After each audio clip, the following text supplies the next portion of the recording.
L'enquête de la brigade criminelle conclut à l'innocence de Tariq Ramadan. L'enquête de la brigade criminelle conclut à l'innocence de Tariq Ramadan.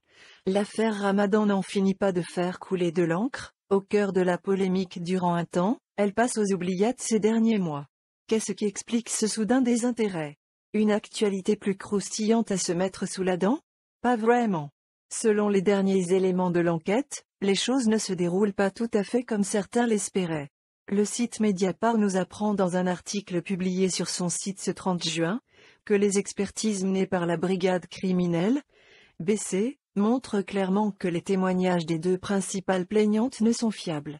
L'enquête de la BC a été diligentée à la demande de plusieurs juges d'instruction, pourtant ces derniers ne semblent pas vouloir prendre en considération les conclusions de la BC.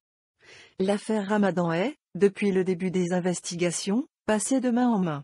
Après la police du 12e arrondissement de Paris, 2e DPJ, première à avoir été chargée de l'enquête, les juges d'instruction ont transmis le dossier à la brigade criminelle de Paris, DRPJ, jugée plus compétente et plus fiable.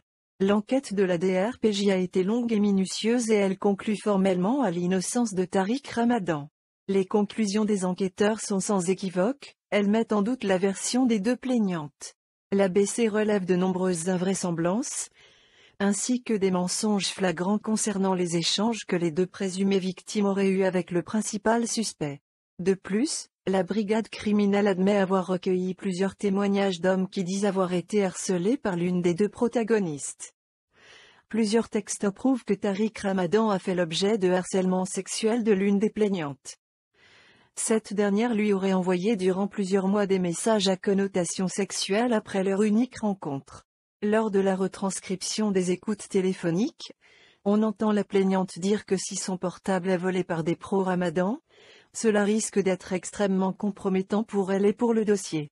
Un comportement qui remet en question toute l'affaire mais qui ne le disculpe pas pour autant aux yeux de ses juges. En effet, les trois magistrats instructeurs ne retiennent aucune des conclusions de la BC dans la gestion de la procédure, préférant se tenir à la version officielle. Pourtant d'après les informations récoltées lors de l'enquête, il semble évident que la version des plaignantes ne correspond pas aux faits, contrairement à la version de Tariq Ramadan. Malgré l'évidence, la justice s'acharne à faire de Ramadan le parfait coupable. L'affaire Weinstein est arrivée à point nommé pour envoyer l'islamologue derrière les barreaux. Tariq Ramadan, une personnalité adulée ou détestée mais qui ne laisse personne indifférent.